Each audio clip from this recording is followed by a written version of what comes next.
Bismillahirrahmanirrahim. In the name of Allah, the most beneficent, the most merciful, who gives, and forgives. Assalamu alaikum. Welcome to the English class, everyone. Last time we were reading the first chapter, Lincoln Gosh. We will continue and then wrap up with some comprehension questions at the end, inshallah.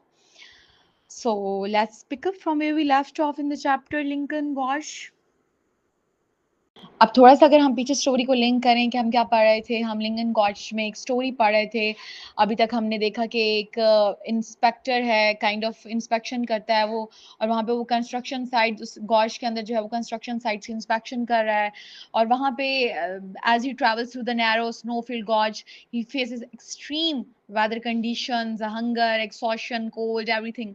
और उसमें जब वो वहाँ पे काफी struggle करता है, तो ही सीज shelter in a cave under a cliff. और वहाँ पे he inside the cave he meets a young boy named Chengyu. इसके बारे में हमने आज तक नहीं पढ़ा था। आज हम पढ़ेंगे कि वहाँ पे वो उस लड़के से मिलता है और किस तरह से जो है वो वहाँ पे स्टोरी प्रोसीड करती है। He pushed my hands aside. Pushed एक वर्ब है, to apply force, to move something away. हम इसके लिए thrust का synonym यूज करते हैं। He pushed my hands aside. उसने मेरे हाथों को झटका या दूर धकेला। Doubling up his fist, he cocked his head to one side and demanded, "Who are you calling him? I have a name." Pointing at the baby girl asleep on the bed, he informed me her name is Paushing, mine is Chengyu. Doubling up his fists. अब doubling up his fists में again ये एक phrase है, to clench hands into fists हम कह सकते हैं। हम अक्सर ये जेस्चर, ये पोस्टर जो है वो शो करते हैं, सॉरी, जब often we are preparing for a fight, तो उस में वो क्या कहता है, कर्लिंग हम कह सकते हैं ना सेंस की, कर्लिंग हैंड्स इनटू फिस्ट, अपनी मुट्ठियां भींचना, इस तरह से हम यूज करते हैं। तो वो जो है वो अपनी मुट्ठियां जो है वो भींचता है। He cocked his head to one side, एक तरफ से अपना सर जो है वो बुलंद करता है, खड़ा करता है। अगेन कुक्ड हिज हेड जो है वो एक फ्रेज है। Tilted the head to one side हम कह सकते हैं, इंक्लाइंड हिज हेड कह सकते हैं, ट्विस्टेड हिज नेक कह सकते हैं। वो अपना सर जो है वो एक तरफ बुलंद करता है एंड डिमांडेड, और वहां पे वो क्या करता है, पूछता है। वहां पे वो एक काइंड ऑफ हम कह सकते हैं क्वेश्चन रेस करता है, हु यू कॉलिंग, लेकिन यहाँ पे डिमांड विद हम कह सकते हैं कि एक फोर्सफुल जेस्चर है। हु यू कॉलिंग इम, किसको तुम छोटा बच्चा कह रहे हो, किसको तुम लड़का कह रहे हो। आई हैव अ नेम, मेरा एक नाम है। Poynting at the baby girl sleep on the bed, और वो इशारा करता है छोटी बच्ची की तरफ जो बेड पे सोई हुई थी। ही इन्फॉर्म्ड मी, उसकी तरफ इशारा करके वो मुझे बताता है, हर नेम इज पाओशिंग, इसका नाम पाओशिंग है। माइन इज चेंग्यू, और मेरा नाम चेंग्यू है। अब यहाँ पे अगर हम कॉम्प्रिहेंशन के पॉइंट ऑफ व्यू से देखें तो क्वेश्चन बनता है, why did Chengyu get offended when the narrator called him an M. जब नरेटर ने उसका नाम लिया, उसको नाम लेने की बजाय एक छोटा बच्चा कहा, तो उस बात पे वो क्यों ऑफेंडेड होता है या वो क्यों अनॉय फील करता है इस चीज को लेकर। तो बिकॉज उसको इंसल्ट फील होती है इस चीज से, ही फेल्ट इंसल्टेड। और वो ही wanted to assert his identity, क्योंकि वो शुरू से रिस्पॉन्सिबिलिटी संभाल रहा है, तो वो किसी को ये परमिट नहीं कर सकता कि उसको छोटा बच्चा कहा जाए, बिकॉज वो खुद खुद को बड़ा समझता है। और he replied as हमने देखा जैसे कि he replied who are you calling me, इस तरह से वो कहता है। तो आगे कहता है I have a name। तो ये क्या करता है, ये क्या शो कर रहा है, showing he saw himself as important and grown up। वो खुद अपनी नजर में जो है ना वो काफी एक ग्रोन अप और रेस्ड किड की तरह खुद को देखता है। तो बेसिकली इस वजह से वो इस चीज पे क्या करता है, वो ऑफेंडेड होता है या नॉय फील करता है। No doubt about it, इसमें कोई शक नहीं। These kids were like thousands of others I had met। ये बच्चे भी उन हजारों बच्चों जैसे हैं जिनसे मैं मिल चुका था। Born and raised on construction sites, वो जो तामीराती मकामात पर पैदा हुए और वहीं परवरिश पाई।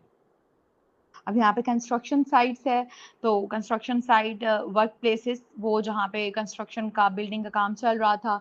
रेज्ड वर्ड आया है, लाइक हम कहते हैं कि in a sense of grown up, brought up, परवरिश पाना, nurture करना.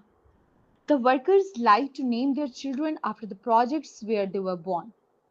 अब वहाँ के जो वर्कर्स हैं, मजदूर, वो अक्सर अपने बच्चों के नाम उन मंसूबों पर रखते हैं जहां वो पैदा होते हैं.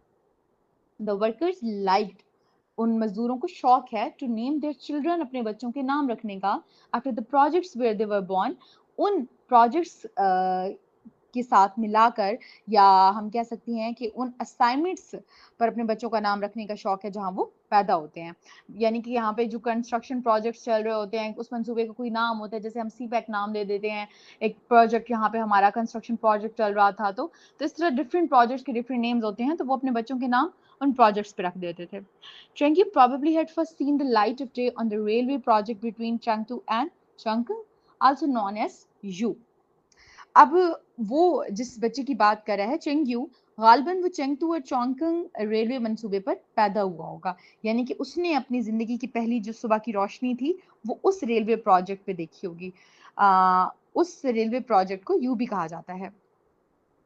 His baby sister Pao Cheng very likely had been born right here at the site of the future Paoki Chengtu railway. और उसकी बेबी सिस्टर, उसकी जो छोटी बहन है Pao Cheng, very likely had been born right here at the site of the future Paoki Chengtu railway. उसकी बहन गालबन यही पाओकी चेंगतू रेलवे मंसूबे पर पैदा हुई होगी. वहां पे जो है वो उसका जो नाम था वो उस मंसूबे पर रखा हुआ नजर आता था या समझ आता था. I sat by the straw, smoking and rubbing the drying mud from my hands.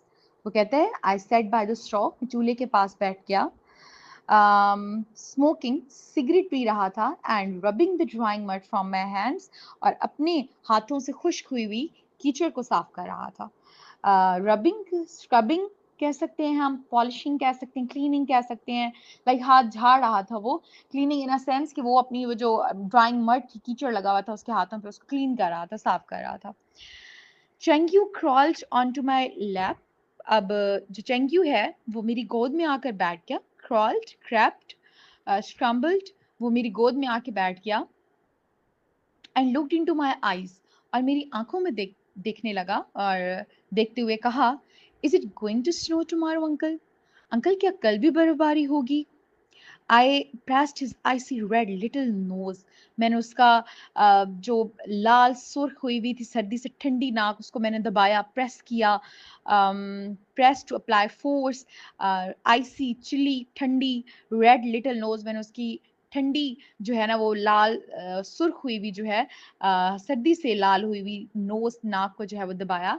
As soon as we get a telephone line connected up with the heaven, I'll ask for you. अब वो मजाक करता है, कहता है जैसे ही हमारी telephone line आसमान से जुड़ जाएगी, तुम्हारे लिए पूछूंगा ये सवाल.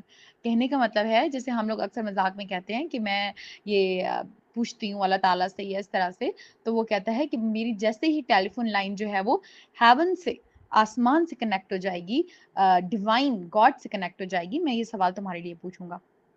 अब यहाँ पे कनेक्टेड वर्ड आया है, लिंक्ड, जुड़ जाना, या एसोसिएटेड हम कह सकते हैं. Angrily he leaped down and stood a meter away, scowling at me. बड़े गुस्से से जो है वो he leaped down, वो नीचे जो है वो छलांग लगाता है.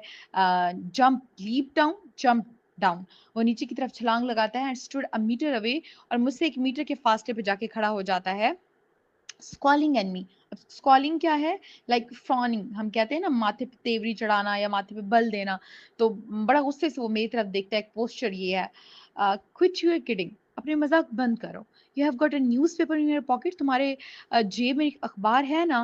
Why don't you look at the weather report, तो तुम मौसम का हाल क्यों नहीं वहां से देखते, तुम वहां से मौसम की खबर क्यों नहीं पढ़ते हो मेरे लिए. अब यहाँ पे कुछ वर्ड आए जिनके हमने सिनोनिम्स देखने हैं.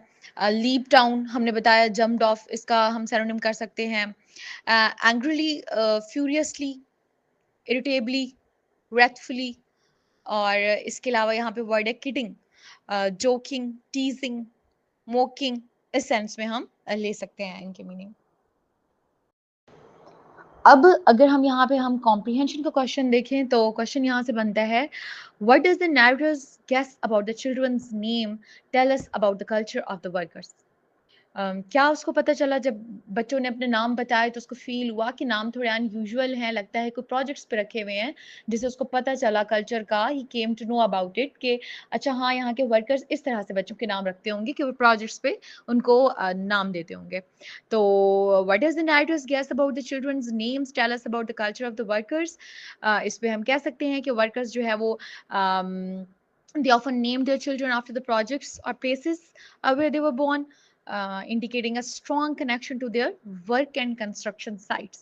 ये हमें पता चलता है कि वो कितना अपनी ऑनेस्टली जो है ना वो अपने काम को लेकर चल रहे हैं, इतना वो अपने काम के साथ हम कह सकते हैं कि एजोनेट कर रहे होते हैं, इतना अपने काम के साथ वो डीपली कनेक्टेड हो जाते हैं कि अपने बच्चों के नाम भी जो है उन प्रोजेक्ट्स के नाम पे रख रहे होते हैं।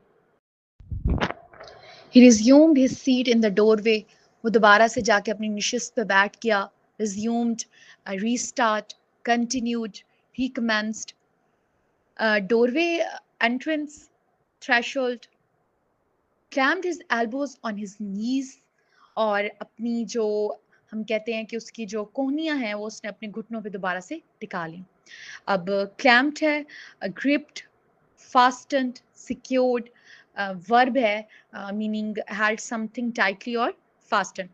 तो उसने बड़ी मजबूती से जो है वो अपनी कोहनियाँ अपने घुटनों पे जमा ली. Rested his face in his hands और अपना जो चेहरा है वो अपने हाथों में टिका लिया. And peered out through the rent in the curtain और दोबारा से उस पर्दे के अंदर जो सुराख था, रेंट था, उसमें से झांकने लगा. पियर्ड, लुक्ड, हम कह सकते हैं गेस्ड, ग्लैंस्ड, तो उस पर्दे के पार देखने लगा. When I asked him where the kettle was, जब मैंने उससे पूछा कि चाय बनाने की केतली कहाँ रखी है, he ignored me. उसने मुझे जवाब ना दिया. Avoided me. I certainly was sorry. Certainly, definitely, surely, absolutely.